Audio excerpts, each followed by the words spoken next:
ಪ್ರಿಯಾಂಕ್ ಖರ್ಗೆ ಸಾಹೇಬ್ರು RDPR minister, ಬಹಳ ದೊಡ್ಡ ಜವಾಬ್ದಾರಿ ಇರುವಂತ ಖಾತೆ ಅದು. RDPR ಮಿನಿಸ್ಟರ್ ಫಸ್ಟ್ ಕ್ವಾರ್ಟರ್ ನಲ್ಲಿ ನಿಮ್ಮ ಇಲಾಖೆನಲ್ಲಿ ಆಗಿರೋ ಖರ್ಚು ಎಷ್ಟು?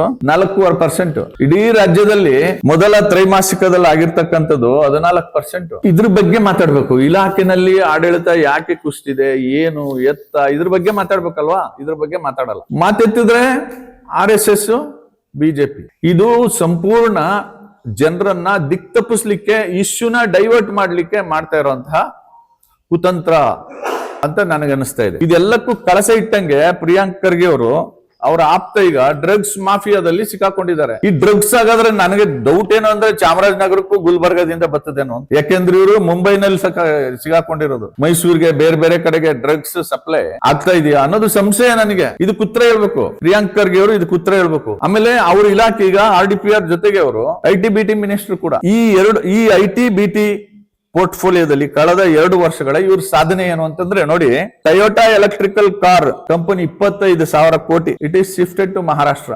ಯಾಕೆ ಶಿಫ್ಟ್ ಆಯ್ತು ಅಂತ ಒಂದು ಅಂದಾಜಿನ ಪ್ರಕಾರ ಈ ಕಂಪನಿ ಕರ್ನಾಟಕದಲ್ಲಿ ಆಗಿದ್ದಿದ್ರೆ 30,000 ಜನರಿಗೆ ಉದ್ಯೋಗ ಸಿಕ್ತಿತ್ತು ಅಂತ. ಇನ್ಫೋಸಿಸ್ ಸಂಸ್ಥೆಯ ಹೊಸ ಶಾಖೆ ಹೈದರಾಬಾದ್ ಸ್ಥಳಾಂತರ ಆಗೋಯ್ತು. ಇನ್ಫೋಸಿಸ್ ನಾರಾಯಣ ಮೂರ್ತಿ ಅವರು ನಮ್ಮ ಕರ್ನಾಟಕದವರು. ಇದೊಂದು ಹೊಸ ಶಾಖೆ ಹೈದರಾಬಾದ್ ಶಿಫ್ಟ್ ಆಗೋಯ್ತು. Apple Foxconn branch shifted to Tamil Nadu.